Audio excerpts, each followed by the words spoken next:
dunia dan seisinya ini bagi Allah tak sama nilainya dengan sebelah sayap lalat.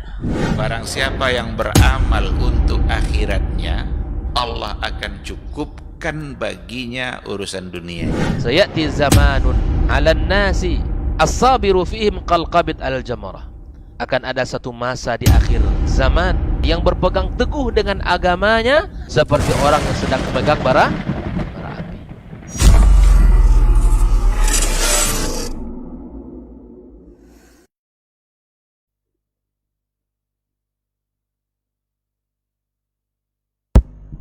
api. Bismillah. Assalamualaikum warahmatullahi wabarakatuh. Alhamdulillahirabbil alamin, hamdan katsiran thayyiban mubarakan fih kama yuhibbu rabbuna wa yarda, ma ba'd. Para pemirsa KMTV dimanapun antum dan antuna berada, juga generasi Robani dimanapun berada, alhamdulillah kita bersyukur kepada Allah Subhanahu wa taala di kesempatan pagi hari ini kita kembali dimudahkan untuk berjumpa di program rutin kita Diktat Dialog Ilmu Islam bersama Ustadz. Dan alhamdulillah guru-guru kita sudah berkesempatan hadir di studio untuk kesempatan hari ini. Kita bersalawat dan salam kepada Rasulullah sallallahu alaihi wasallam selaku uswah hasanah kita dalam kehidupan. Senantiasa kita bermohon juga salawat dan salam kita tersambung hendaknya kepada seluruh keluarga, kepada para sahabat-sahabatnya, dan tentunya Walladzi qaddara fahada. Asyhadu an la ilaha illallah wahdahu la syarikalah jalla wa ala. Wa asyhadu anna Muhammadan abduhu wa rasuluhu mustafa wa nabiyul mujtabah sallallahu alaihi wa ala alihi wa ashabihi ahli sidqi wal wafa wa tabi'ina lahum bi ihsanin ila yaumil jazaa'il awfa. Amma ba'd, fa ussi nafsi wa iyyakum ayyuhal muslimun wa ayatul muslimat bittaqullahi haqqa taqwa wa muraqabatihi bis-sirri wan najwa fa inna ajsadana 'alan nari la taqwa fatamassaku minal islami bil urwatil wuthqa wa tazawwadu fa inna khairaz zadi taqwa. Para masyayikh yang hadir di studio KMTV, Dr. Hidayatullah Ismail LCMA, Dr. Helmi Basri LCMA hafizahumullah, dan akhuna al-fadil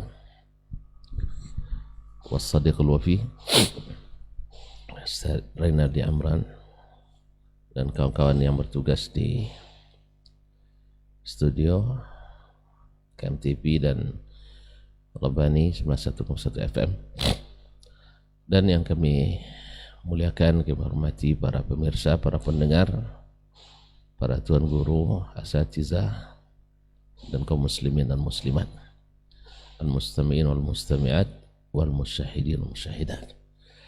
Alhamdulillah pagi ini kita kembali diberikan waktu, kesempatan, dan kesehatan, sekaligus juga kemauan untuk sama-sama duduk mudah-mudahan dalam ketaatan kepada Allah Subhanahu wa taala, saling berbagi, saling mengingatkan. Wa dzakir fa inna dzikra tanfa'ul mu'minin. Salawat dan salam kepada baginda Nabi alaihi salatu wassalam, yang mudah-mudahan menjadi salah satu daripada kewajiban kita kepada beliau tertunaikan, yaitu mendoakannya dengan doa yang terbaik yang diajarkan oleh Allah Subhanahu wa taala.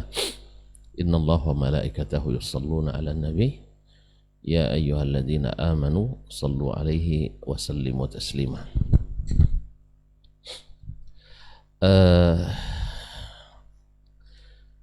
Dalam waktu yang tak lama lagi barangkali kita perlu mengingatkan, karena kita memakai kalender yang sebenarnya tidak ada hubungan dengan kita. Jadi kadang-kadang orang lupa, maka akan datang hari-hari utama. Karena hari-hari yang dikatakan oleh Nabi SAW sebagai hari-hari yang amal saleh padanya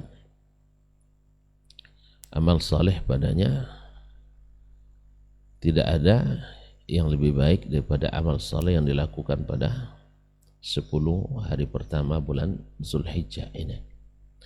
Ma min ayyamin al-amalu salihu fihinna ahabbu ila Allah min ashri Zulhijjah. Tidak ada hari-hari di mana amal saleh lebih dicintai Allah daripada amalan yang dilakukan di 10 hari pertama bulan Zulhijjah. Dan sampai sahabat bertanya, walal jihadu fi sabilillah, sekalipun jihad fi sabilillah ya Rasulullah. Qala walal jihadu fi sabilillah, sekalipun jihad fi sabilillah, illa rajulan kharaja bi nafsihi wa malih falam yarji' minhuma bi syai'.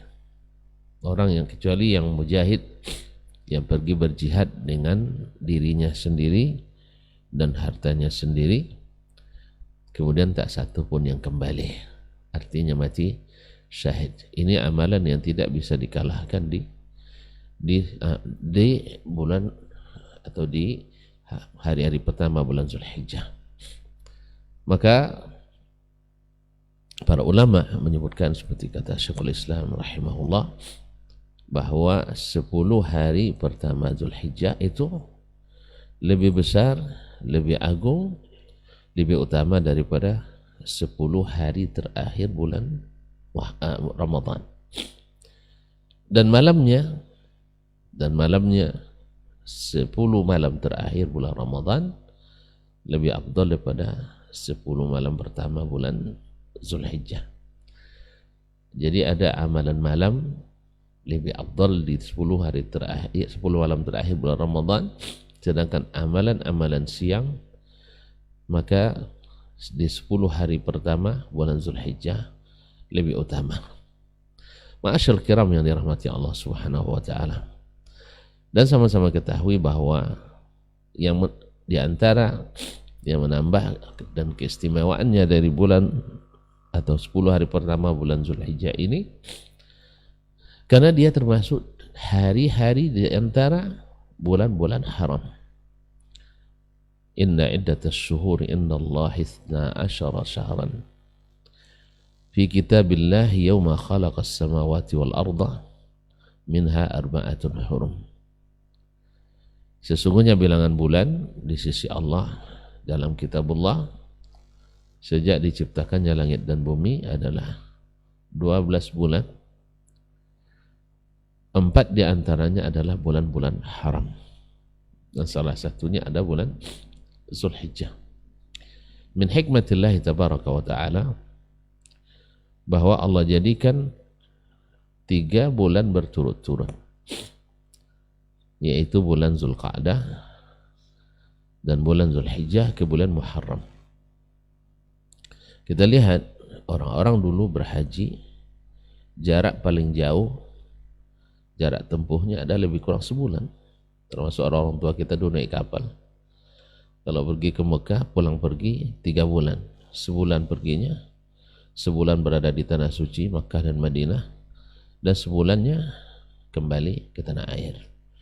Demikian juga kan jarak tempuh dengan menggunakan onta atau keledai. Dulu yang paling jauh adalah lebih kurang sampai ke Baitul Maqdis. Juga sebulan pergi, sebulan pulang.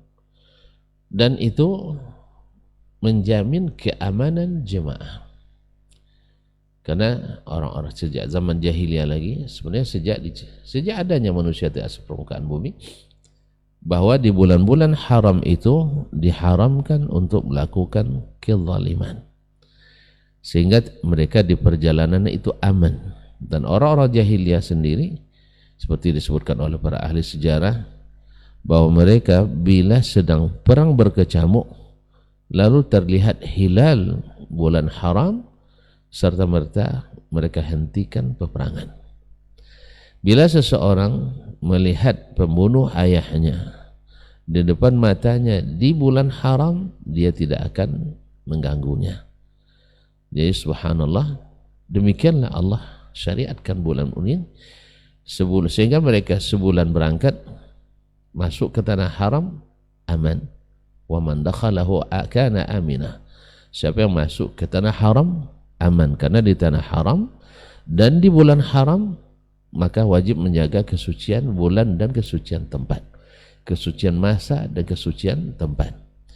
Ma'asyarul kiram dirahmati Allah SWT.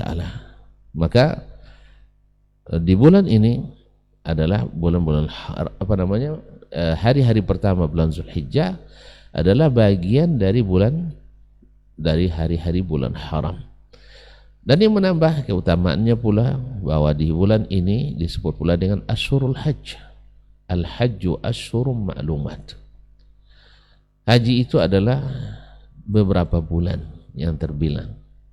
Jadi di bulan haji, dan berdirinya amalan-amalan yang diantaranya ada rukun Islam yang kelima, yaitu haji.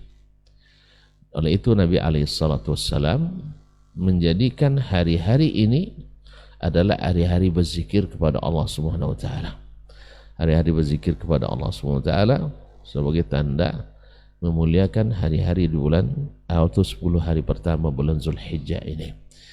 Dan tentu saja orang-orang yang bisa naik haji atau pergi haji ke Mekah, mereka lah yang paling beruntung mendapatkan keutamaan, karena mereka menggabungkan antara dua keutamaan tempat, yaitu di tanah suci Makkah, dan keutamaan waktu, yaitu di bulan-bulan haji, khususnya di hari-hari pertama bulan Zulhijjah ini. Ma'asyiral kiram dirahmati Allah SWT. Dan di antara hikmah Allah Subhanahu wa taala, karena haji ini seperti kata Ibnul Qayyim rahimahullah tidak bisa dilakukan, atau rata-rata orang tidak bisa melakukannya berulang-ulang. Hanya bisa dilakukan, bahkan hanya diwajibkan Allah Subhanahu wa taala sekali seumur hidup. Apalagi zaman sekarang, subhanallah, untuk haji nampaknya ya memang menunggu keajaiban takdir aja, nampak ya Ustaz ya. Kalau kita sekarang daftar, ya macam saya berumur 54 tahun, menunggu 35 tahun, pas umur 90. Jadi nampaknya kecuali ada hal-hal yang Allah kecualikan. Berdoa aja kita, mudah-mudahan ada panggilan kan. Mana tahu ada panggilan raja untuk kita. Ya, selama ini kan spesifikasinya untuk orang semua aja. Masya Allah. Ada saja sebab dijadikan Allah SWT. Tadi saya lihat di beranda ada salah seorang content creator yang Masya Allah selalu asal singgah di masjid membersihkan masjid. Masya Allah. Amalan sederhana tetapi penuh makna. Maka ini mengingatkan kita pada Nabi SAW. Dulu zaman Nabi SAW ada seorang wanita hitam yang kerjanya selalu menyapu masjid Rasulullah SAW.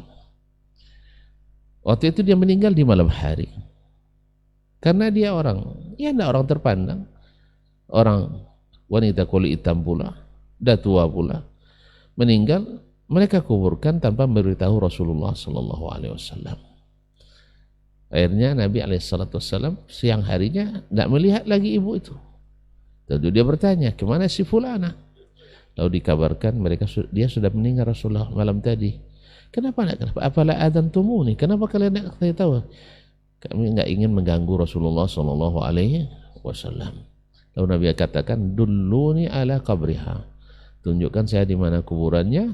Nabi pergi ke kuburannya dan menyolatkannya. Ini menjadi dalil bahwa boleh menyolatkan jenazah yang sudah dikuburkan di pekuburan.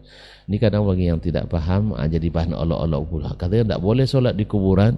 Ini kadang-kadang, makanya kaum muslimin dan muslimat dirahmati Allah, kalau tidak berilmu ini banyak komentar lucu-lucu. Oleh sebab itu jangan komentari sebelum mengerti, atau simak dulu sampai selesai baru komentar. Tapi memang lisan ini susah ditahan, karena memang lebih lunak dari gigi kan. Jadi oleh sebab itu kita akhirnya kadang-kadang merusak diri sendiri. Terlanjur berkomentar, akhirnya jadi bahan cemoohan kembali kepada kita sendiri. Baiklah kaum muslimin dan muslimat dirahmati Allah SWT. Jadi Allah SWT ingin bahwa umat ini bukan hanya hari-hari ini bukan hanya dinikmati oleh jemaah haji, tapi akan dinikmati oleh seluruh kaum muslimin dimanapun berada. Ada banyak amal yang bisa menjadi amalan utama kita pada hari-hari 10 ini. Tentu saja seperti kata para ulama kita, yang paling diutamakan adalah amalan yang dikhususkan pada hari-hari itu. Amalan-amalan yang paling utama pada hari-hari itu tentu saja adalah amalan yang memang setiap hari kita lakukan, dan amalan yang paling dicintai Allah menjaga salat kita, adalah menjaga salat kita.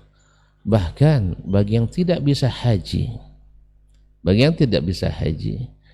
mungkin bisa haji 50 kali, artinya dapat pahala haji 50 kali selama 10 hari pertama ini. Ya, seperti dari hadis Abi Umamah Al-Bahili radhiyallahu anhu, bahwa Nabi alaihi salatu wassalam, man kharaja min baiti mutatahhiran ila salawatil khams kataballahu lahu ajru sanatin, kutiba lahu ajrun ka ajril hajjil muhrim. Barang siapa yang keluar dari rumahnya menuju masjid untuk melaksanakan salat 5 waktu atau salat fardu, maka dituliskan baginya seperti pahala haji yang sedang ihram. Jadi sebenarnya kebaikan-kebaikan itu banyak Allah berikan dan Allah simpan bagi kita. Kemudian salat, siapa yang datang ke rumah Allah Subhanahu wa taala, ma sajadta lillah sajdatan illa rafa'akallahu biha daraja wa hatta anka biha khati'ah. Tidaklah engkau sujud kepada Allah satu kali sujud saja, kecuali Allah angkat satu derajatmu dan Allah hapuskan satu kesalahanmu. Dan setiap langkah yang kita langkahkan ke rumah Allah SWT, diangkat, mengangkat derajat, diturunkan, menggugurkan dosa. Barangkali banyak nanti akan disampaikan oleh masyayikh kita tentang amalan-amalan utama, dan barangkali juga kita harapkan seperti biasa dari Tuan Guru kita Dr. Helmi, mana tahu ada fenomena pelanggaran-pelanggaran di 10 hari pertama bulan Zulhijjah ini yang perlu juga diingatkan umat. Arabtu syarra lil syarri lakin li tawaqqihi wa man lam ya'rif syarra min al khair yaqa' fihi. Ingatkan, aku mengetahui keburukan untuk menjauhinya, karena siapa yang tidak bisa membedakan yang buruk dari yang baik, jangan-jangan terlibat dan terjerumus ke dalamnya. Terima kasih. Insyaallah dikembangkan oleh manusia kita. Wabillahi taufiq wal hidayah. Wassalamualaikum warahmatullahi wabarakatuh. Waalaikumsalam warahmatullahi wabarakatuh. Taib, jazakallahu khairan untuk pendahuluannya di materi kita di lebih baik dari 10 terakhir Ramadan ya. Kita akan lanjut mendengarkan dari guru kita Ustaz Dr. Hidayatullah Ismail LCMA hafizahullah taala. Falyatafadhal mashkura. Assalamualaikum warahmatullahi wabarakatuh. Alhamdulillahirabbil alamin, wassalatu wassalamu ala asyrafil mursalin nabiyyina wa habibina Muhammadin wa ala alihi wa ashabihi ajma'in. Asyhadu an la ilaha illallah wahdahu la syarika lah wa asyhadu anna Muhammadan abduhu wa rasuluh alladzi la nabiyya wa la rasula ba'dah. Ya ayyuhalladzina amanu ittaqullaha haqqa tuqatih wa la tamutunna illa wa antum muslimun. Amma ba'd.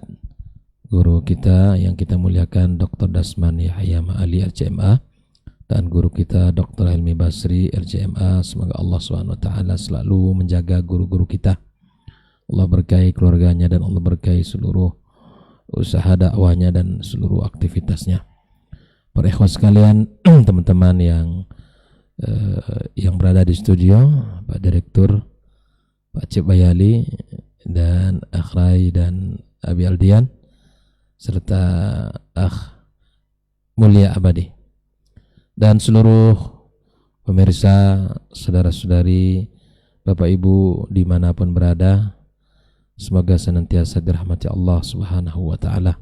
Alhamdulillah, kita awali majelis kita dengan memuja dan memuja Allah Subhanahu wa ta'ala, karena tidak ada yang kita rasakan di muka bumi ini dalam kehidupan kita melainkan nikmat dari Allah Subhanahu wa ta'ala, Sang pemberi rezeki, pencipta alam semesta yang layak dan wajib untuk kita puji dan kita sanjung.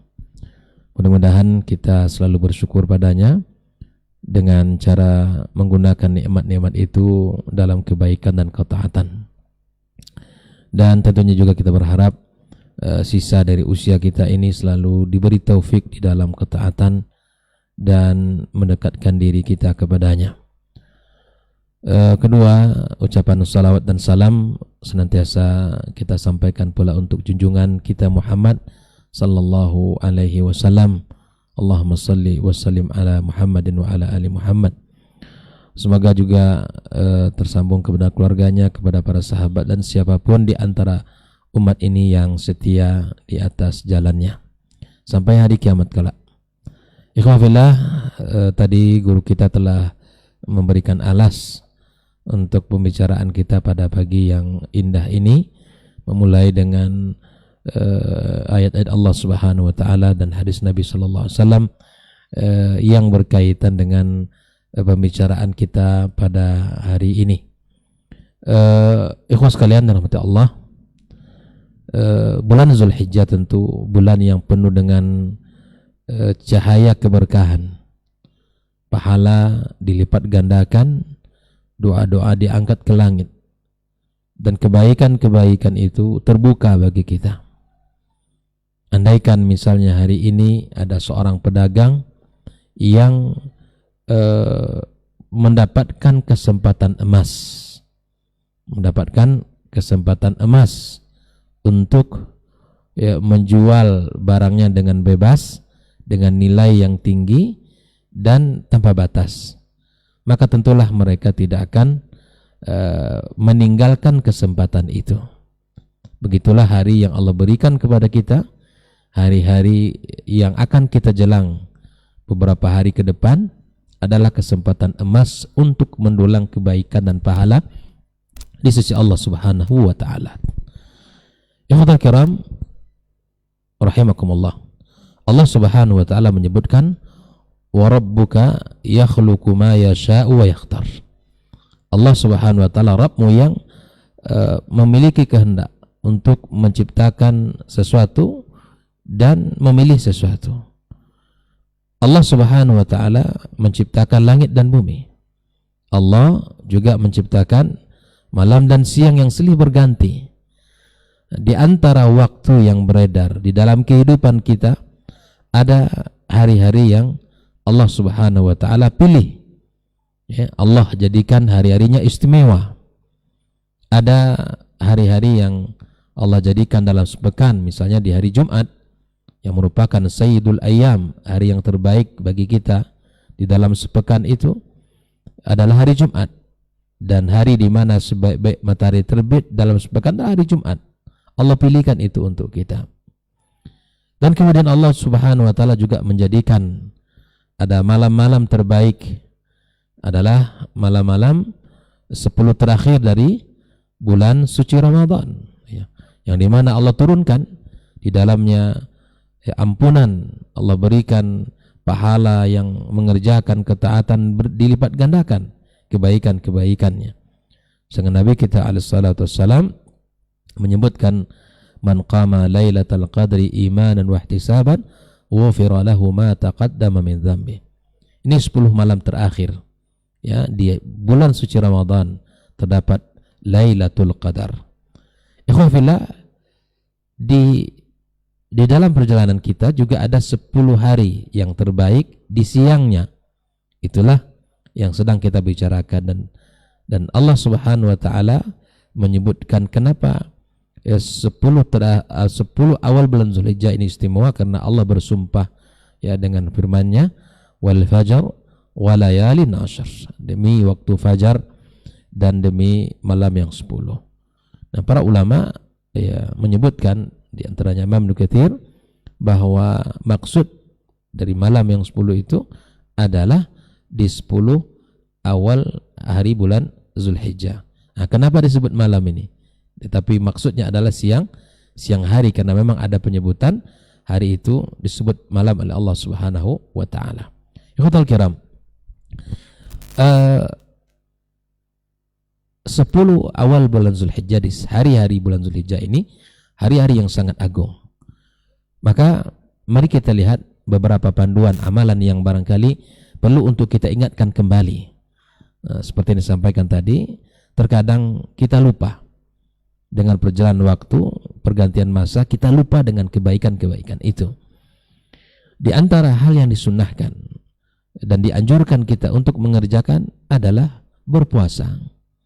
Jika seandainya kita bisa berpuasa mulai dari tanggal 1 sampai tanggal 9 Zulhijjah, hal ini berdasarkan perbuatan Nabi kita alaihi salatu wassalam, di mana para istri Nabi kita alaihi salatu wassalam meriwayatkan karena Nabi SAW yasum, bahwa Nabi itu berpuasa fi tis'il Zulhijjah, artinya sampai dari 9 Zulhijjah.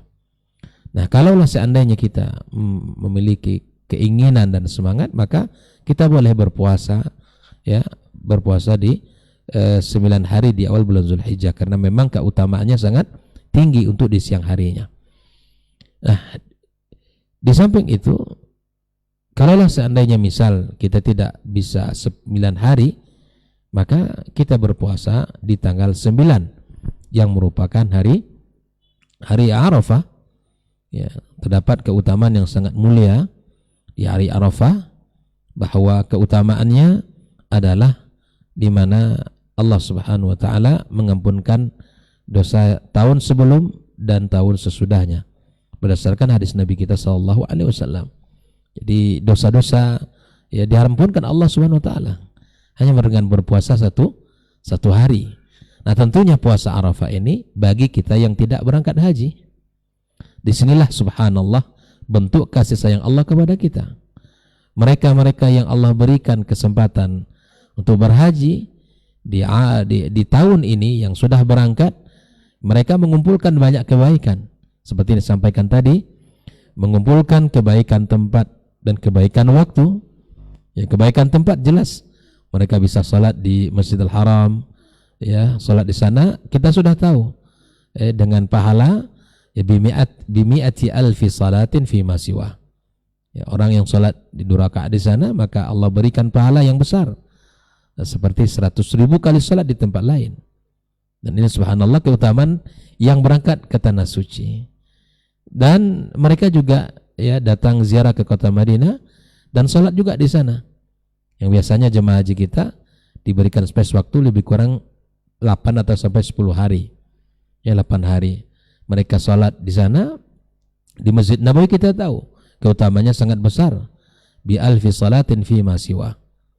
Nah, keutamaan-keutamaan yang Allah berikan, keutamaan tempat, dan jemaah haji atau seluruh kaum muslimin yang datang ke sana, mereka mendapatkan keutamaan tempat beribadah itu. Ditambah lagi dengan keutamaan waktu mereka berada di 10 awal bulan Zulhijjah, dan di tanggal 9 di hari Arafah mereka berkumpul yang merupakan puncak ibadah haji. Ya, Nabi mengatakan ya, al-hajju Arafah. Ya, haji itu adalah ya, keberadaan mereka di Arafah. Makanya subhanallah orang-orang yang berniat haji tapi mereka qadarallah sakit, tidak bisa, ya mereka sakit di sana. Ada yang memang sampai tanggal 9 itu mereka di rumah sakit, biasanya dikeluarkan ya Ustaz ya. Mereka ada namanya bahasa apa, ketika kami tugas dulu ya, safari wukuf, istilahnya memang mereka dikeluarkan itu di rumah sakit yang ada di kota Mekah, bahkan dari Madinah juga sekalian, dari Jeddah dikeluarkan, seluruh jemaah haji itu dikeluarkan. Ya, mereka diberikan jalur khusus, mereka dimasukkan ke mobil yang mereka ada yang pakai oksigen dan semuanya. Kenapa? Karena risikonya kalau tidak wukuf maka hajinya tidak sah, maka dikeluarkan. Kecuali mungkin mereka-mereka yang di ICU ya, yang tidak mungkin dikeluarkan. Ya, risikonya ya haji, ya semoga Allah SWT menerima niat-niat baik mereka. Nah, mereka akan bersafari wukuf dan melewati Arafah, setelah itu kembali ke rumah sakit. Nah, ikhwatul kiram rahimakumullah, di hari Arafah mereka-mereka yang wukuf di sana, mereka-mereka yang Allah berikan berkesempatan untuk haji dalam satu waktu, mereka baik itu para raja, rakyat biasa, para petinggi, pemimpin, orang-orang yang semuanya dengan satu pakaian yang disebutkan oleh para ulama bagaikan miniaturnya padang mahsyar. Tidak ada perbedaan di sana, yang kaya, yang miskin, yang berkulit putih, berkulit hitam, Arab, orang ajam, semua di sana dengan satu pakaian, ya, berihram, dalam keadaan mereka berihram. Dan mereka subhanallah di hari itu Allah berikan sebuah kemuliaan, Allah banggakan mereka di hadapan para malaikat-malaikatnya. Ya, unzuru ila ibadi, kata Allah, lihatlah kepada hamba-hambaku. Ya, lihatlah kepada hamba-hambaku. Mereka datang dalam keadaan apa, kata Nabi SAW, syu'san, dalam keadaan mereka ini rambutnya yang compang-camping dan dalam keadaan berdebu. Mereka datang mengharapkan apa? Mengharapkan ampunan, maka Allah berikan persaksian kepada malaikat-malaikat Allah Subhanahu wa taala bahwa Allah mengampunkan mereka. Bayangkan keutamaan yang sangat utama. Ya, semoga kita semua yang belum bisa berangkat, Allah berikan jalan untuk bisa berangkat insyaallah. Ya, di sana di padang Arafah, di dalam sebuah hadis Nabi kita sallallahu alaihi wasallam juga menyebutkan dari riwayat Aisyah radhiyallahu taala anha bahwa tidak ada hari yang paling banyak Allah Subhanahu wa taala membebaskan hamba dari neraka daripada hari Arafah. Di hari itu Allah ampunkan dosa-dosa mereka yang wukuf di sana, dan Allah Subhanahu wa taala bebaskan dari azab neraka, dibebaskan dari belenggu neraka, dan kemudian di situ merupakan doa yang terbaik seperti mana Nabi katakan, wa khairud doa yaum Arafah. Sebaik-baik doa adalah doanya di hari Arafah. Yang aku katakan, kata Nabi, dan dikatakan oleh para nabi-nabi sebelumnya, la ilaha illallah wahdahu la syarikalah lahul mulku walul hamdu wa huwa ala kulli syai'in qadir. Jadi doanya apa? Bukan permintaan di situ ya, tetapi memberikan sebuah kalimat ta'zim, mengisbatkan bahwa ilah yang patut disembah hanya Allah Subhanahu wa taala. Ya, kita katakan tiada ilah yang berhak disembah kecuali Allah Subhanahu wa taala. Maka perbanyak oleh mereka yang sedang wukuf di sana membaca kalimat ini, membaca doa ini. Dan tentunya waktu wukuf itu tidaklah lama ya, secara hukum fikih dari zawal sampai terbenamnya matahari. Dan bahkan hukum salat di sana itu dijamak dan diqasar ya saudara, dijamak dan diqasar. Di Arafah dijamak dan diqasar, sehingga saking hari semakin berlanjut hari, semakin sore semakin syahdu ya lautan manusia di padang Arafah. Manusia bermunajat kepada Allah, melangitkan doa di sana. Mereka semua ya berharap kebaikan dunia dan akhirat, Allah ampunkan dosa-dosa mereka. Tapi memang subhanallah ya, pemerintah Arab Saudi memang mengerti dengan kondisi zaman. Apa sebab? Di padang Arafah biasanya sinyal itu putus ya sebenarnya, diputuskan memang. Karena kebiasaan orang memang ya, sempat juga ya bahkan subhanallah ya, memvideokan orang-orang yang sedang menangis gitu ya, seakan itu hal yang lucu gitu ya, subhanallah. Padahal di situ ada waktu yang terbatas, waktunya singkat, dan tidak mengejar kebaikan-kebaikan. Ini sangat lucu ya, melihat orang sedang menangis, yang sedang tersadu ya, terseduh-seduh menangis ya, ini divideokan itu.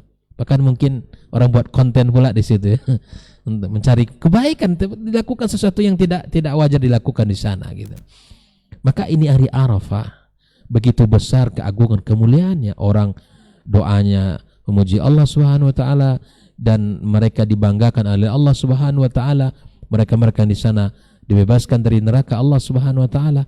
Dan kita yang tidak berangkat, maka jangan lewatkan satu amalan ini, itu berpuasa Arafah. Kita berpuasa Arafah, perbanyak ya di hari itu kita sama-sama. Nah, tentunya mengacu kepada apa yang telah ditetapkan oleh pemerintah kita ya, mengacu kepada apa yang ditetapkan oleh pemerintah kita. Taib ikhwal kiram rahimakumullah. Di samping kita berpuasa sunnah, baik itu 9 hari pertama atau di hari tanggal 9 Zulhijjah, maka di samping itu kita juga memperbanyak takbir, memperbanyak tahmid, tahlil kepada Allah Subhanahu wa taala. Nabi kita sallallahu alaihi wasallam mengatakan fa'akthiru fihinna ya at-tahlil wa tasbih wa tahmid wa takbir. Perbanyak di hari-hari itu kita mengucapkan kalimat-kalimat subhanallah, ya alhamdulillah, wa la ilaha illallah, wallahu akbar.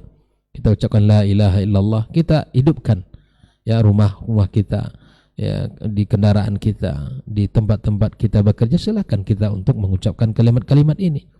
Maka di antara hal yang dicontohkan oleh generasi salaf, misalnya seperti Abu Hurairah dan Ibnu Umar radhiyallahu ta'ala anhuma, mereka yakhrujani ila suq, ya mereka keluar, ya mereka bertakbir, dan kemudian orang pun bertakbir. Ya ini adalah semangat yang mereka hidupkan, ya syiar di hari-hari itu mereka tinggikan takbir, lafaz-lafaz Allah Subhanahu wa taala mereka ucapkan, dinampakkan sebagaimana kita di bulan Ramadan kita mensyiarkan, di mana kita berpuasa dengan berbanyak tilawat Al-Quran. Nah di hari pertama bulan Zulhijjah di siang harinya kita memperbanyak takbir tahmid ya kepada Allah Subhanahu wa taala. Nah di samping zikir, di samping doa yang kita perbanyak, ya maka kita juga memperbanyak amal-amal saleh secara umum. Ya, apa saja yang dianjurkan Allah Subhanahu wa taala, karena jaminannya adalah tidak ada hari-hari yang paling dicintai oleh Allah Subhanahu wa taala untuk kita beramal dan berbuat daripada hari-hari 10 awal bulan Zulhijjah. Nah, di bulan Zulhijjah itu atau di 10 awal bulan Zulhijjah terkumpul banyak kebaikan. Nah, di antaranya puncaknya adalah haji. Ya, puncaknya adalah haji tadi. Ya, mereka berhaji, mereka berumrah.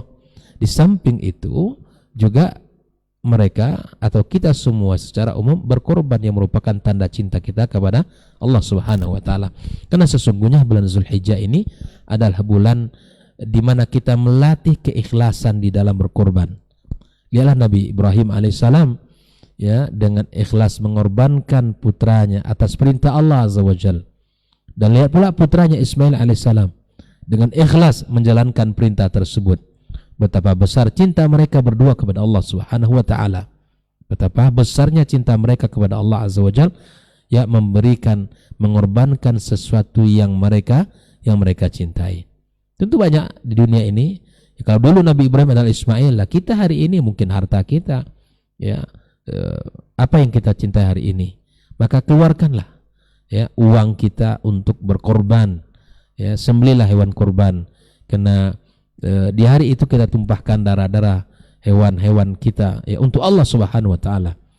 Ya, ada orang berkorban tapi di luar Ramadan, di luar hari-hari apa namanya? Yang mulia ini, berkorban untuk atas nama penghuni lembah, penghuni hutan, lautan dan sebagainya. Banyak orang berkorban tapi bukan untuk Allah. Kita sembelih hewan kita di bulan Zulhijjah ini ya dengan cara kita lillah Subhanahu wa taala, dengan atas nama Allah Subhanahu wa taala. Dan memang fenomena-fenomena nanti mungkin dibahas oleh Ustaz Helmi ya, di mana memang banyak nih para jemaah-jemaah haji. Saya tidak berapa hari ini dapat SMS dan WA terus, karena ada jemaah haji yang sudah berilmu, kemudian ada pula sindikat-sindikat pelaku pelaku dam ya, yang mereka ini bertanggung jawab. Dan subhanallah ya, mereka melakukan sesuatu yang di luar apa yang diperintahkan Nabi kita alaihi salatu wassalam. Nah, ini banyak kendala-kendala yang dilakukan oleh jemaah haji kita. Maka kita doakan ada saudara kita yang berangkat, kita arahkan agar mengikuti ya, apa yang disunahkan oleh Rasulullah sallallahu alaihi wasallam, karena Nabi mengatakan khusus dalam ibadah haji ini, khudhu anni manasikakum, ya ambillah cara ibadah kalian, cara manasik kalian dari apa yang telah aku lakukan. Jadi Nabi SAW memberikan perhatian khusus. Nah, ikhwatul kiram rahimakumullah, di samping kita berkorban, di samping kita berpuasa, kemudian di samping kita berbanyak takbir dan tahmid dan tahlil kita, maka secara umum kebaikan-kebaikan dilakukan. Mungkin kita bersedekah, kemudian kita membaca Al-Quranul Karim, ya, kemudian kita melakukan kebaikan secara umum. Mari kita hidupkan hari-hari 10 hari ke depan ini ya, kita untuk memperbanyak kebaikan-kebaikan, amal saleh yang dicintai oleh Allah Subhanahu wa taala. Mudah-mudahan Allah berikan taufik kepada kita untuk menghiasi hari-hari kita dengan amal saleh yang dicintai Allah Subhanahu wa taala, baik itu qauliyah ataupun fi'liyahnya. Ya, ibadah-ibadah yang diucapkan oleh lisan atau ibadah-ibadah yang memang dilakukan oleh anggota tubuh kita. Semoga Allah berikan keikhlasan kepada kita, Allah berikan kepada kita kemudahan di dalam menjalankannya. Mungkin itu yang bisa Anda sampaikan. Barakallahu fikum. Wabillahi taufiq. Wassalamualaikum warahmatullahi wabarakatuh. Waalaikumsalam warahmatullahi wabarakatuh. Taib, jazakallahu khairan Ustaz. Untuk lanjutan materi kita di kesempatan hari ini, kita akan sempurnakan dengan mendengarkan berikutnya dari guru kita, Ustaz Dr. Helmi Basri LCMA Hafizahullah Ta'ala. Falitafadhal masykur.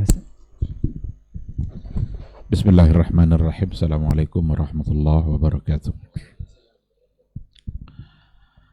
Alhamdulillahi wa kafa, wassalatu wassalamu ala an-nabiyil mustafa wa man sara ala nahjihi faqad iktafa.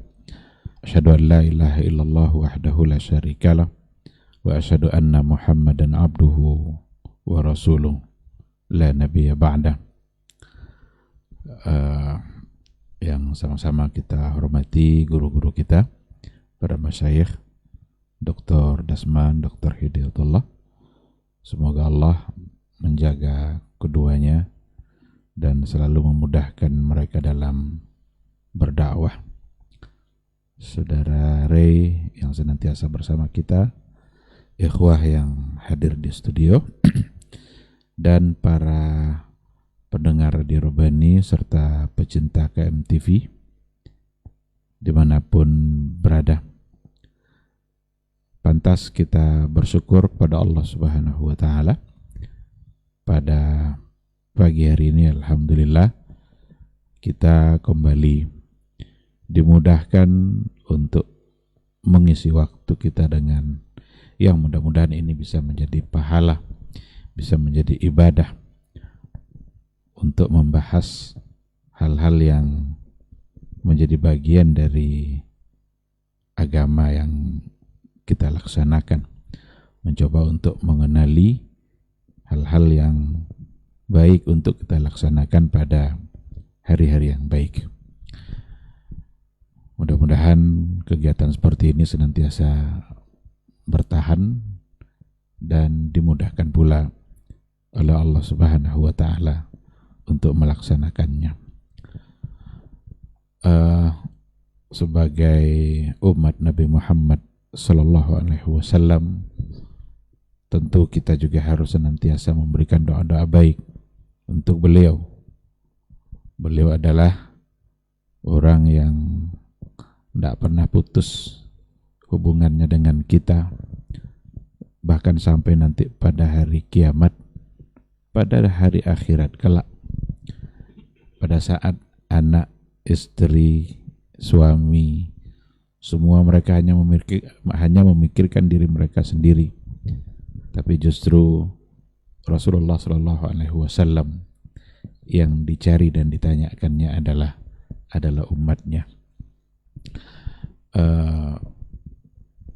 Maka mari sama-sama kita buktikan pula cinta kita kepada beliau, karena beliau memang adalah sangat mencintai kita.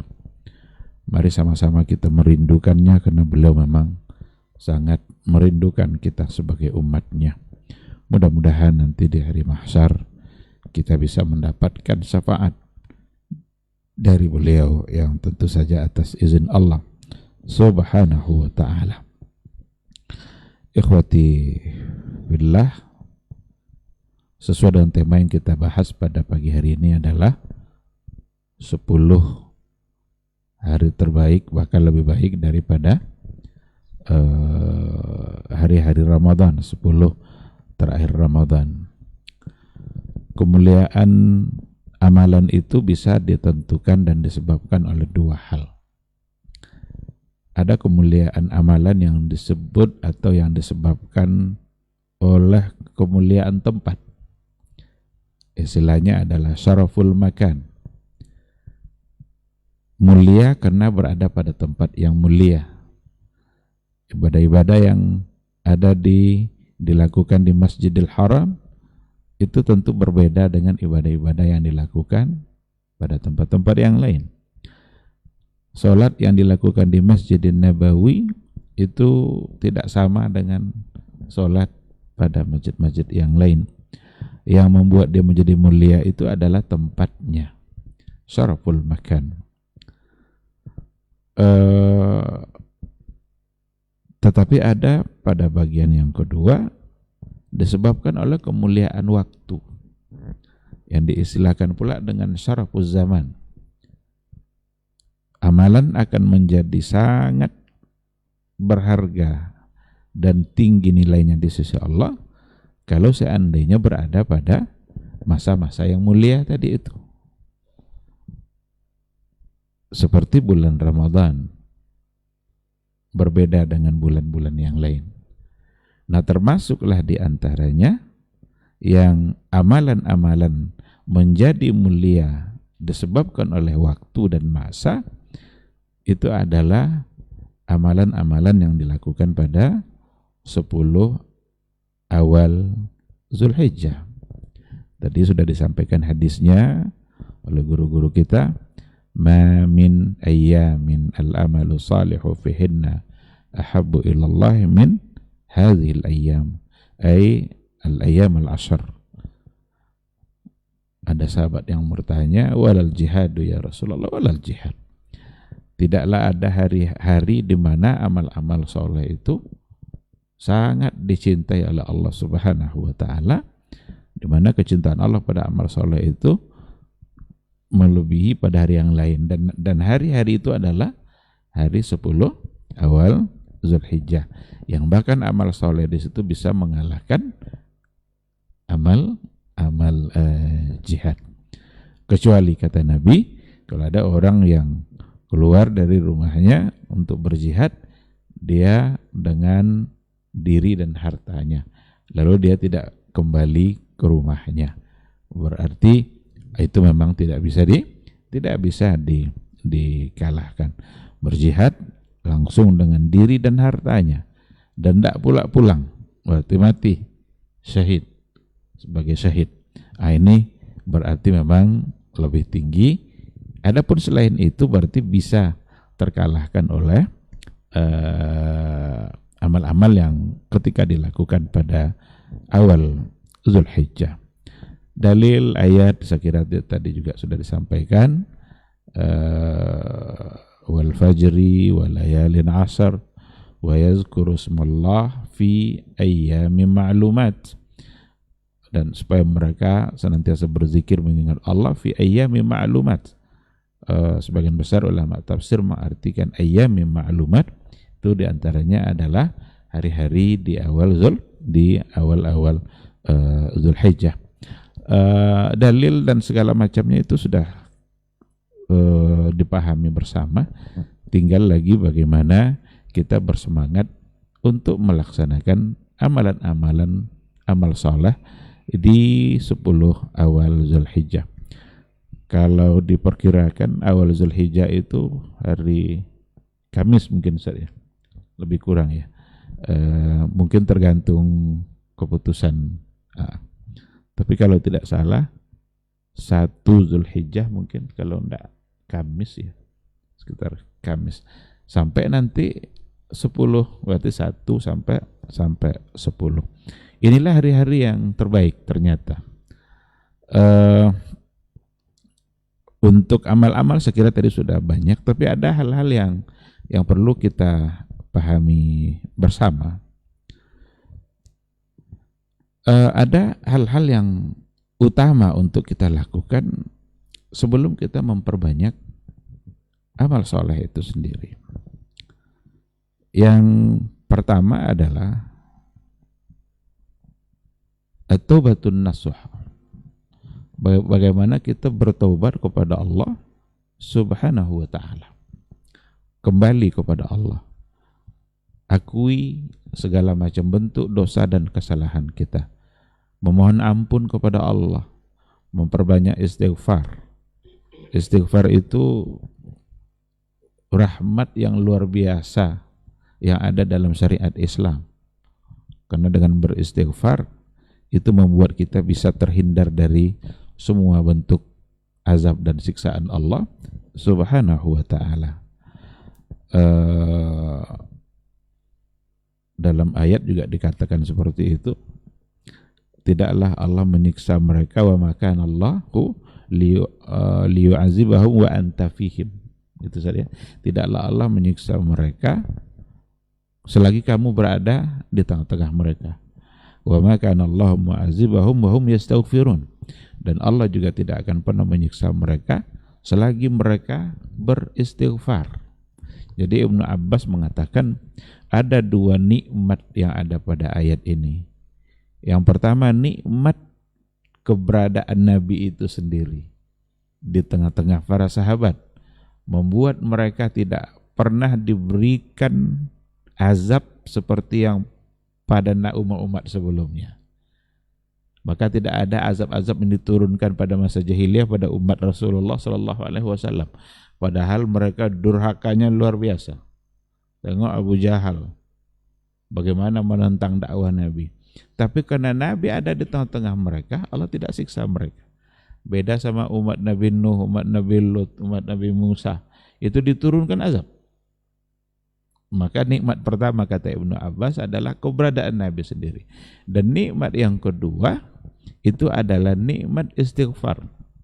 Karena wa maka Allah mu'azibahum wa hum yastaghfirun. Tidaklah Allah menyiksa mereka selagi mereka beristighfar.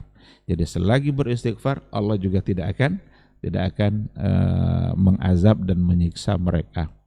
Lalu kata Ibnu Abbas, nikmat bersama Nabi sudah tidak ada. Yang tersisa adalah nikmat beristighfar. Nikmat di mana kita berpeluang untuk diberikan ampunan oleh Allah dengan syarat kita benar-benar bertaubat dan memohon ampun kepada Allah Subhanahu wa ta'ala. Nah, oleh karena itu istighfar itu satu bentuk dari rahmat dan kasih sayang Allah kepada hambanya. Dan kita ini adalah hamba-hamba yang pendosa. Tidak ada kita dosanya yang sedikit, banyak atau banyak sekali, hanya dua aja pilihannya. Banyak atau banyak sekali. Maka inilah kesempatan, inilah peluang, perbanyak istighfar. Dalam hadis juga dikatakan, man lazamal istighfar ja'alallahu lahu min kulli dikin makhraja wa min kulli hammin faraja wa yarzuquhu Allahu min haitsu la yahtasib. Barang siapa yang melazimkan istighfar, orang yang kalau dia biasakan beristighfar itu, Allah akan berikan untuk semua problem yang dia hadapi ada solusinya. Untuk semua kesulitan yang dia hadapi ada jalannya, ada kelapangannya nanti. Wa yarzuquhu min haitsu la yahtasib, dan Allah akan memberikan dia rezeki dari jalan yang dia tidak duga-duga. Coba hanya kita beristighfar kepada Allah, lalu Allah berikan rezeki jalan yang dari jalan yang kita tidak duga-duga. Kalau seandainya kita ada masalah, perbanyak istighfar. Dalam kehidupan kita menghadapi banyak sekali persoalan kehidupan, persoalan ekonomi, persoalan keluarga, persoalan di masyarakat, masalah politik dan lain sebagainya. Dia kalau sudah semakin banyak masalah, jangan-jangan memang karena istighfar kita yang sudah semakin kurang. Kita jauh dari istighfar yang ternyata semuanya adalah hanyalah kebaikan untuk diri kita. Dan yang tak kalah pentingnya adalah untuk mendapatkan sesuatu yang dari jalan yang kita tidak duga-duga. Tiba-tiba datang rezeki dan kebaikan dari Allah dari jalan yang tidak kita duga-duga, ternyata itu disebabkan atau berasal dari istighfar yang kita lazimkan dalam kehidupan kita. Nah, maka yang pertama sekali memang taubat kepada Allah, akui kesalahan kita, dan setelah itu, setelah bertobat baru diisi kembali dengan amal-amal yang saleh. Kalau istilahnya Syekh Albani itu tasfiyah wa tarbiyah gitu tadi ya. Jadi tasfiyah, bersihkan dulu, lalu kemudian nanti diisi kembali. Dan hari 10 itu hari 10 awal Zulhijjah itu mau merupakan hari-hari di mana kita mengisi amal-amal soleh, mengisi waktu kita dengan berbagai macam bentuk kebaikan. Itu yang pertama. Yang kedua, yang tak kalah pentingnya, yang harus kita lakukan juga adalah tashih al-janibil aqdi, untuk mensahihkan kembali, membenarkan, meluruskan akidah-akidah kita yang menyimpang. Tauhid. Seandainya tauhid kita dicampuri oleh unsur-unsur kesyirikan,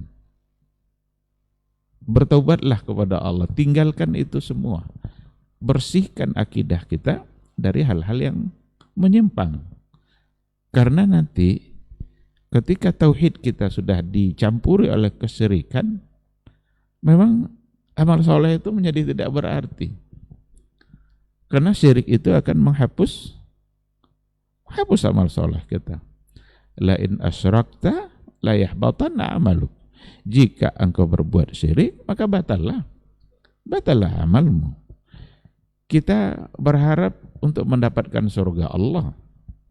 Semua kita menginginkan untuk mendapatkan surga. Dan tauhid itu adalah surgamu. Tidak akan mungkin ada dapat surga kalau tauhidnya bermasalah. Surga di sini bisa dua. Bisa surga dunia, bisa surga di akhirat. Kalau surga dunia itu sa'adah, kebahagiaan jiwa, ketenangan hati. Itu surga dunia. Kalau kita mendapatkan ketenangan jiwa, kebahagiaan hati, itu sungguh kita sudah mendapatkan surga Allah di dunia. Dan itu tidak mungkin didapat kecuali dengan tauhid. Karena tauhid itulah yang akan membuat kita menjadi tenang. Syirik itu akan membuat kita selalu khawatir, selalu takut, selalu curiga. Orang buka usaha, samping usaha kita curiga pula. Kita buka jualan nih, laris. Tiba-tiba orang lain buka jualan yang sama di samping kita, mulai curiga. Seolah-olah orang itu akan mengambil rezeki kita. Tapi kalau orang yang bertauhid, orang beriman kepada Allah, tidak akan ada curiganya. Kenapa demikian? Ya karena dia tahu bahwa rezeki itu adalah dari Allah, sumbernya dari Allah. Berjajar pun orang jualan yang sama, tidak akan berpengaruh ke rezeki kita itu. Karena rezeki kita sudah ditetapkan oleh Allah. Coba tengok tuh di pasar bawah itu yang berjajar penjual perabot rumah itu. Sepanjang jalan itu ada, itu aja isinya. Hadap-hadapan lagi ini sama jualannya. Tapi ada rezekinya masing-masing. Nah, maka dengan bertauhid, hati kita akan menjadi tenang, hilang dari curiga-curiga, hilang dari rasa takut. Ini enggak lewat burung gagak di rumah takut juga. Hingga kupu-kupu di jendela dia mulai menafsirkan, nah, ini ada apa, ini kok ada kupu-kupu. Jadi kayaknya ada sesuatu yang terus dihantui perasaannya. Karena bermasalah pada tauhid. Maka ketenangan jiwa, kebahagiaan hati, itu surga dunia dan didapatkan dengan tauhid. Maka benar-benar tauhid itu adalah surgamu. Kalau ingin tenang hati, memang tidak ada cara lain. Adalah dengan menjauhi syirik, tauhid benarkan, akui bahwa semata-mata yang mengatur kehidupan kita hanyalah Allah Subhanahu wa taala. Jadi tidak ada hal yang perlu untuk dicurigakan. Ini bawahan cepat naik pangkat, curiga pula, takut juga. Karena nanti kalau tinggi pula bawahannya nanti pangkatnya lagi daripada dia. Maka kadang-kadang atasan menghalang-halangi bawahan naik pangkat. Minta tanda tangan, nantilah. Ini ada problem akidah di sini nih. Ada masalah yang harus diluruskan. Jalani kehidupan itu secara baik, tenang. Serahkan kehidupan kita kepada Allah. Karena apapun yang terjadi dalam kehidupan kita, hanya Allah yang mengatur dan menentukan, bukan di tangan orang lain. Kulla in ijtama'atil insu wal jinnu la in ijtama'al insu wal jinnu ala ay yanfa'uka la yanfa'uka illa bima qad kataballahu lak. Kalaulah berkumpul jin dan manusia ini semuanya untuk memberikan kebaikan kepadamu. Tidak akan bisa mereka memberikan kebaikan kecuali apa yang telah ditetapkan oleh Allah. Sebaliknya juga, jika mereka berkumpul untuk memudaratkan kamu, untuk memberikan sesuatu yang tidak baik, menyakiti kamu, tidak akan bisa terjadi illa bima qad kataballahu lak, kecuali apa yang sudah ditetapkan oleh Allah untuk diri kita. Kalau sudah seperti itu, nyaman hidup kita. Itu surga dunia. Surga akhirat apa lagi? Surga akhirat memang akan didapatkan dengan tauhid. Kalau syirik enggak dapat surga. Maka wa may yusyrik billah faqad harramallahu alaihi jannah. Siapa yang berbuat syirik kepada Allah, maka Allah haramkan baginya surga. 10 terakhir itu sebenarnya adalah hari-hari tauhid. Hari-hari di mana kita benar-benar mentauhidkan Allah.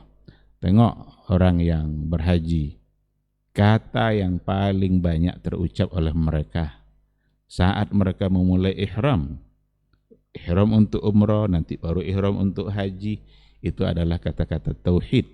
Labbaik Allahumma labbaik, labbaik la syarika laka labbaik, innal hamda wan ni'mata laka wal mulk la syarika lak. Berapa kali itu diulang-ulang itu? La syarika lak, la syarika lak. Tidak ada kesyirikan, tidak ada sekutu bagimu ya Allah. Itu bagi mereka-mereka yang ihram. Bagi kita yang tidak ihram, apakah terhalang untuk mengucapkan lafaz tauhid? Ternyata tidak. Inilah 10 terakhir adalah hari-hari tauhid yang memang yang pertama sekali yang harus kita lakukan adalah membersihkan semua unsur-unsur kesyirikan yang ada dalam amalan-amalan dan perbuatan kita. Jangan sampai justru yang terjadi kebalikannya. Cenderung untuk melakukan sesuatu yang jangan-jangan nanti terjebak kepada kesyirikan. Setiap kali ada hari-hari baik, pertama kali yang dicari adalah kuburan keramat. Pertama yang ditengok adalah mana kuburan kiai ini, mana kuburan Habib ini. Untuk kemudian dicari-cari, ditengok sampai ke sana. Kalau sudah menghabiskan biaya sengaja mencari menuju ke sana ratusan kilo, kira-kira apa yang akan dilakukan di sana? Pasti ada sesuatu yang di situ perlu untuk dipertanyakan. Karena ini banyak kuburan sini dah. Apakah beda fadilahnya nanti? Ziarah ke kuburan keramat tadi dengan ziarah ke yang di sini, apa beda fadilahnya?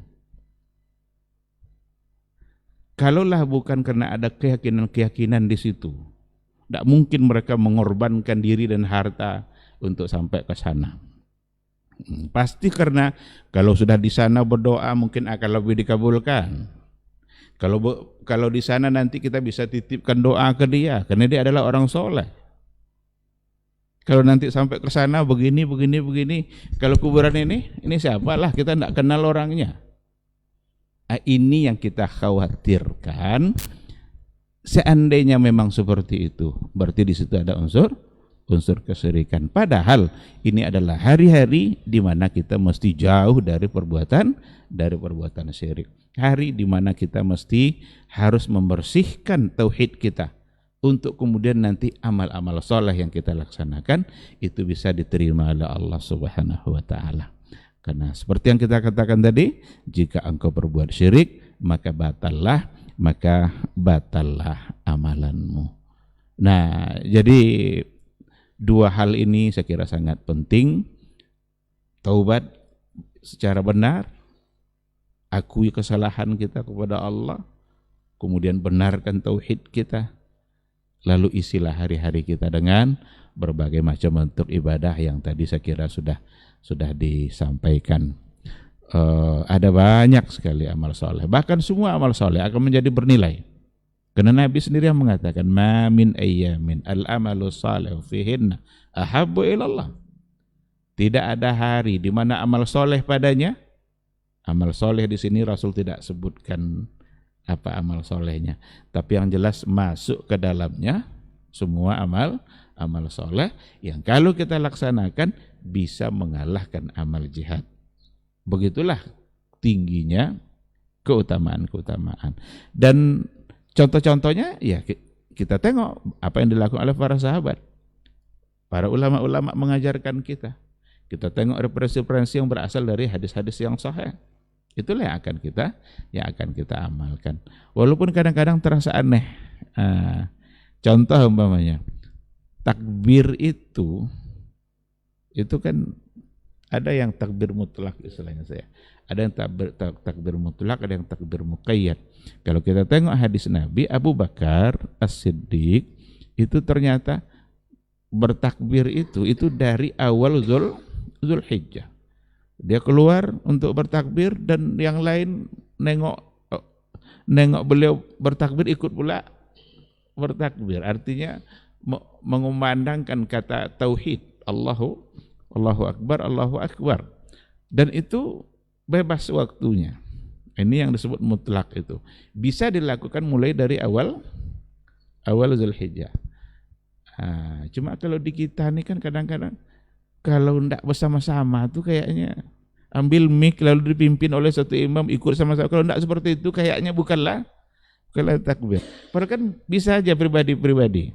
Masing-masing setiap muslim seandainya dia mau bertakbir, mengamalkan amal takbir ini, silahkan. Yang muqayyadnya itu nanti setiap selesai sholat fardu, selesai sholat fardu itu dilakukan sampai nanti terakhir hari tasyrik, terbenamnya matahari pada hari terakhir hari tasyrik, yaitu hari ke-13. Maka bahkan yang dari Imam Ahmad itu sama juga awalnya saya min ayyamin tadi itu, tapi amal solehnya disebutkan at-takbir wa tahmid wa tahlil gitu kan. Berarti itulah lafaz-lafaz zikir yang sangat baik untuk kita ucapkan. Dan yang paling afdal lagi seperti tadi sudah dikatakan pada hari ke-9 itu dengan berpuasa berdasarkan kepada hadis. Tidak ada hari di mana Allah paling banyak membebaskan hambanya dari api neraka melebihi hari ke-9. Bahkan pada hari itu mereka yang berhaji wukuf di Arafah, ada hadis dikatakan Allah mendekat kepada mereka. Ini kalau jangan dibawa ke pikiran lain. Pokoknya iman aja lah, terima aja lah Allah mendekat, ya udah. Ini kalau mendekat berarti tinggal aras, enggak usah tanya-tanya lagi. Yang masalah yang suka nanya-nanya ini. Allah mendekat lalu Allah bertanya, "Maza yuridu haula?" Apa yang mereka inginkan itu? Ternyata Allah akan berikan yang mereka inginkan. Yang diinginkan semua adalah keampunan, maghfirah, dan Allah siap untuk memberikan. Itu pada hari ke-9. Pada hari ke-10 tidak ada amalan yang paling afdal pada hari ke-10 yang dilakukan oleh hamba Allah min iraqatid dam, daripada menyembelih, menumpahkan darah. Sembelih atas nama Allah, sembelih untuk Allah Subhanahu wa ta'ala. Itu ternyata yang amalan-amalan yang baik. Andaikan kita tidak berhaji, tapi ternyata kita masih tetap punya peluang untuk mendapatkan fadilah dan keutamaan. Bahkan dibawa suasana kita yang tidak berhaji sama seperti suasana mereka yang berhaji, berihram. Salah satu contohnya ada sunnah Nabi yang mengatur idza halla hilala dzulhijjah wa arada ahadukum ayyudhhiya fala ya'khudhu syai'an min sya'rihi wa adhafirihi. Apabila masuk 1 Zulhijjah lalu di antara kalian ingin berkorban, janganlah yang ingin berkorban tadi memotong lagi kukunya dan memotong rambutnya. Ini di antara sunnahnya. Kenapa ada ini? Jadi kita dibawa suasananya seperti mereka yang berihram. Mereka di sana kalau sudah berihram, tidak boleh potong kuku, tidak boleh potong rambut, tidak boleh melakukan banyak hal. Tapi kita yang berkurban hanya itu saja, kuku dan rambut. Dan tidak sama nanti hukumannya dengan yang berihram. Kalau mereka berihram potong rambut, lalu ada dendanya, ada damnya. Kalau kita yang berkurban lalu potong rambut, tidak ada dendanya. Dan jangan pula nanti jadi alasan, saya tidak jadilah berkorban Pak Ustadz. Kenapa? Telanjur potong kuku umpamanya. Itu kan tidak mau berkorban ya, itu karena malas saja itu. Tidak bisa itu dijadikan alasan. Artinya kalau sudah terlanjur, lanjut aja korbannya. Kalau kena ketidaktahuannya ya tidak ada masalah. Karena ini bukan sesuatu yang wajib dalam artian berdosa kalau dinikan. Cuma kita menunjukkan ketaatan kita kepada sunnah Nabi kita. Bukankah ketaatan itu yang akan menjadi pahala di sisi Allah Subhanahu wa taala? Jadi ketundukan hati kita kepada aturan Allah dan Rasul itu yang akan dinilai, akan diberikan pahala. Ketaatan seperti itulah yang masuk nanti dalam ketaatan kepada Allah, seperti itulah yang dimasukkan nanti dalam kategori uluhiyah itu. Dan itu yang tidak dimiliki oleh orang-orang musyrik, oleh orang-orang Quraisy. Tidak mau mereka memberikan ketaatannya kepada Allah. Mereka hanya siap untuk mengakui Allah sebagai pencipta, Allah sebagai pemberi rezeki, sampai di situ saja. Mereka tidak mau memberikan ketaatannya, ketundukannya kepada hukum dan aturan Allah dan Rasulnya. Baik, saya kira ini yang bisa saya sampaikan. Mudah-mudahan Allah Subhanahu wa taala memudahkan kita untuk melaksanakan berbagai macam bentuk amal saleh pada 10 awal Zulhijjah. Andaikan tidak semuanya yang bisa terlaksana, tapi setidaknya yang paling afdal, yang paling utama, seperti puasa pada hari ke-9, memperbanyak istighfar, itu kan hal-hal yang memang insya Allah lebih mudah daripada yang lain. Saya kira demikian, mudah-mudahan bermanfaat. Subhanakallah bihamdika asyhadu an la ilaha illa anta astaghfiruka wa atubu ilaik. Wassalamualaikum warahmatullahi wabarakatuh.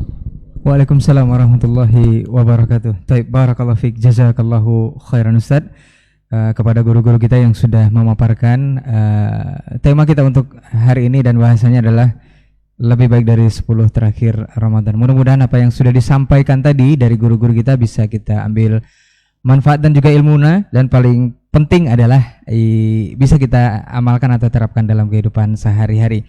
Terlihat ringan-ringan dan tidak terlalu berat yang sudah disampaikan, tetapi sepertinya ringan-ringan itu yang menjadi alasan berat untuk mengerjakannya. Mudah-mudahan Allah mudahkan kita untuk melakukan tersebut.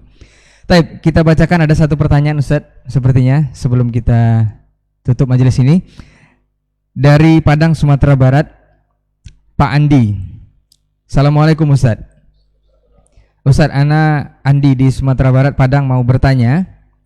Ustaz, ana pernah mendengar sebuah kajian, benarkah tidak dianjurkan berkurban di masjid ataupun mushola Ustaz? Ana lupa alasan detailnya, penceramah tersebut memberikan statement ini, tapi apakah ini benar?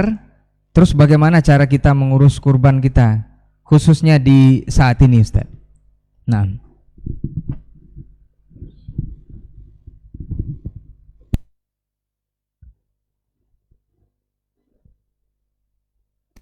Bismillah wassalatu wassalamu ala rasulillah wa ala alihi wa sahbihi wa man wala. Amma ba'd. Saya tidak mendengarnya, gimana saya menjawabnya?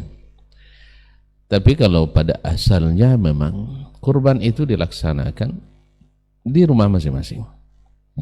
Kurban itu juga dikerjakan masing-masing. Dan itu sunnahnya. Tetapi tidak ada salahnya, bahkan termasuk sunnah juga, mewakilkan orang lain untuk melaksanakannya. Mewakilkan itu sudah terjadi juga di sejak zaman Nabi alaihissalatu wassalam. Jadi ada yang melaksanakan sendiri, ada yang dilaksanakan orang lain sebagai mewakili. Nah, dilaksanakan di rumah masing-masing itu saya lebih afdal, karena itu hukum asalnya. Karena di situ yang berkorban melakukan sendiri semuanya, mulai daripada mencari hewan kurbannya, kemudian menjaga jangan sampai hilang atau sampai sakit atau sampai rusak, kemudian menyembelih sendiri, menguliti sendiri, memotong-motong sendiri, membagi-bagi sendiri, mendistribusikan sendiri. Itu tentu lebih afdal karena kita yang mengerjakan sendiri. Apapun pekerjaan, walaupun sebagiannya menerima taukil, bisa ditaukilkan, diwakilkan, tapi tetap kita yang melakukan sendiri lebih afdal. Misalnya berdoa kita, mana lebih afdal? Kita berdoa untuk kita atau orang lain kita wakilkan untuk mendoakan kita? Pasti kita yang berdoa sendiri lebih afdal daripada kita mendoakan orang lain. Bukan tidak boleh. Ya, atau mungkin saja doa orang lain makbul untuk kita, kita sendiri tidak makbul untuk kita, bisa saja. Tetapi pada hukum asalnya kita doa sendiri lebih baik. Kenapa? Karena doa itu ibadah, kita yang melaksanakannya.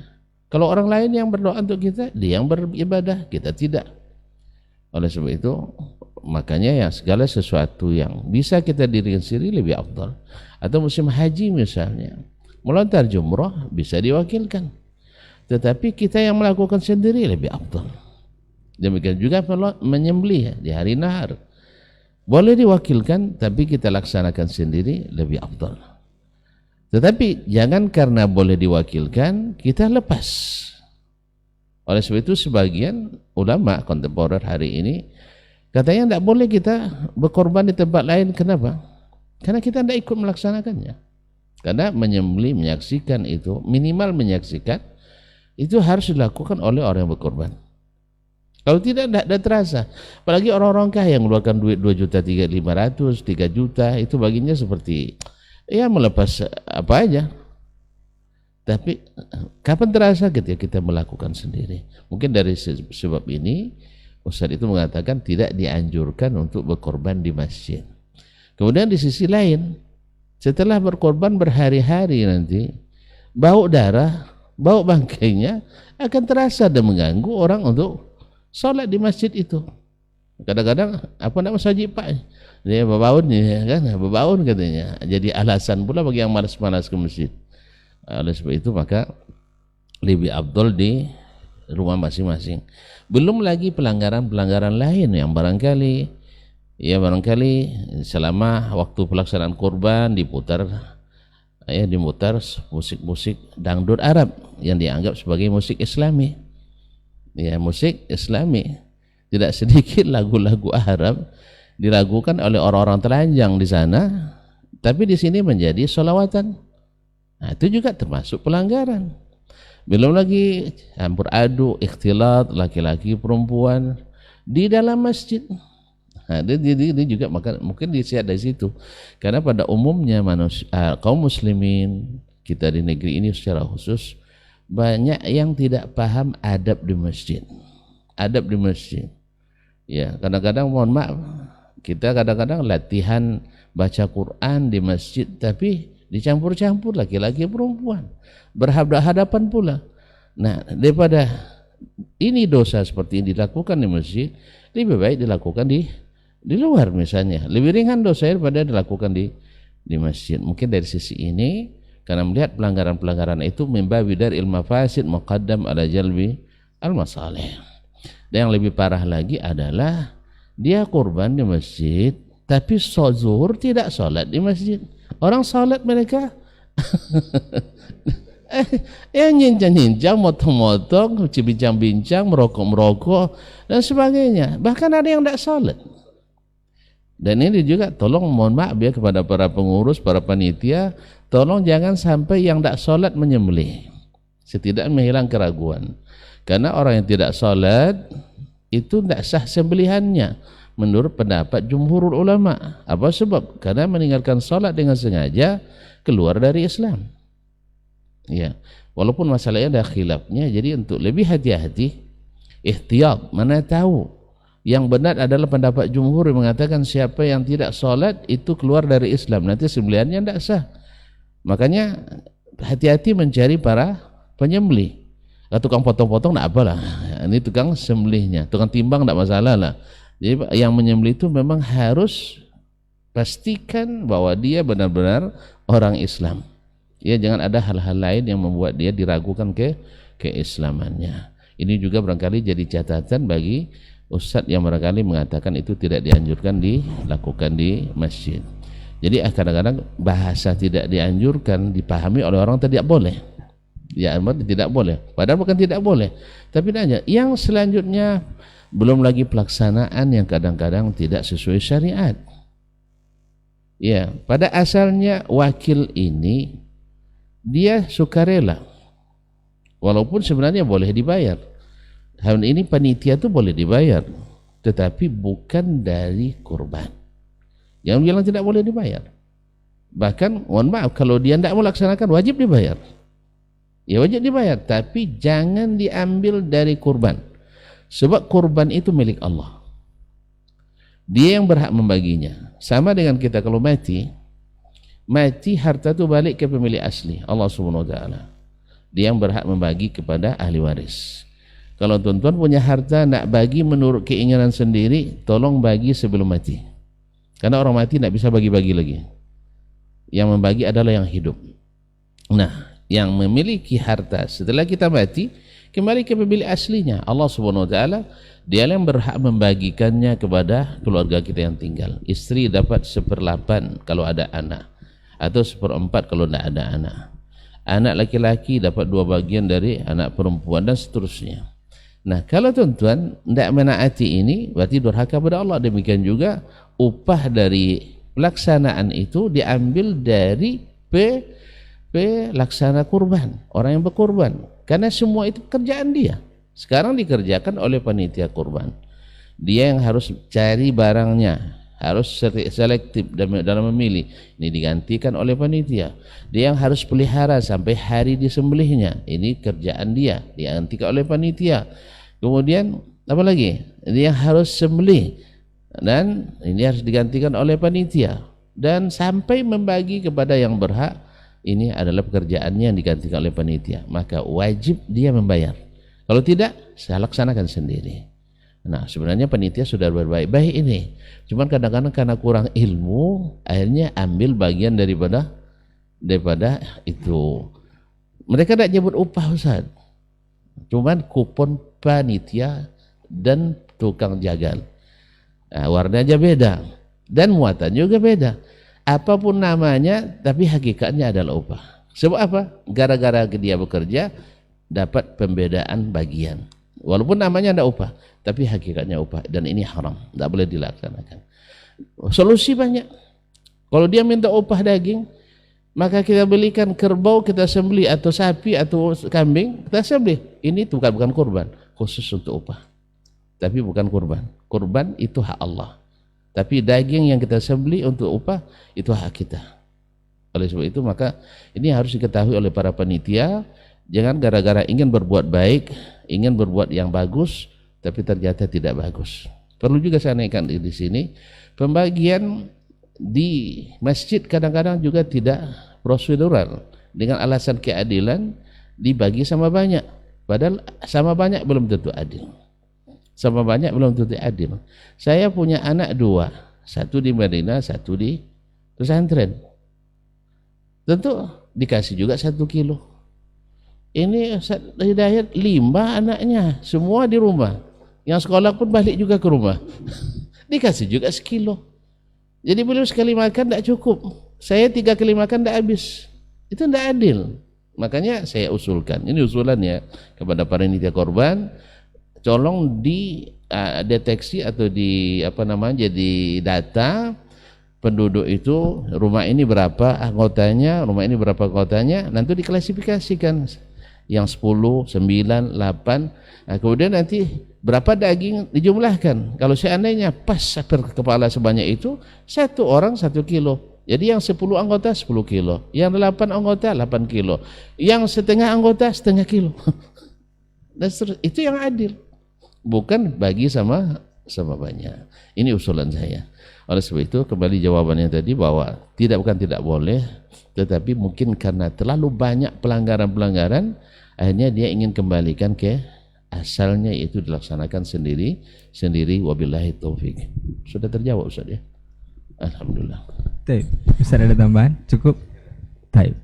Taib, jazakallah khairan untuk jawaban dan juga nasihatnya. Mudah-mudahan Pak Andi yang menonton kita atau menyaksikan kita di kesempatan hari ini bisa paham dari nasihat dan juga jawaban dari Ustaz. Dan juga tentunya adalah ilmu untuk kita bersama, khususnya untuk para panitia kurban di masjid ataupun mushola terdekat di Kota Pekanbaru dan sekitarnya, Riau juga khususnya, yang akan melaksanakan kurban dalam waktu dekat ini. Mudah-mudahan Allah mudahkan kita di 10 pertama Zulhijjah bisa memperbanyak ketaatan kepada Allah Subhanahu wa taala. Dan jazakumullah khairan Ustaz untuk waktu dan ilmunya.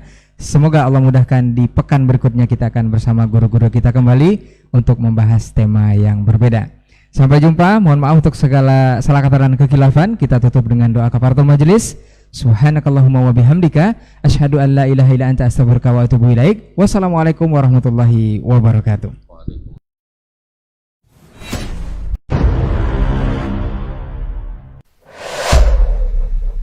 Dunia dan seisinya ini bagi Allah tak sama nilainya dengan sebelah sayap lalat. Barang siapa yang beramal untuk akhiratnya, Allah akan cukupkan baginya urusan dunia. Sayati zamanun 'alan nasi as-sabiru fihim qalqabit al-jamarah. Akan ada satu masa di akhir zaman yang berpegang teguh dengan agamanya seperti orang yang sedang memegang bara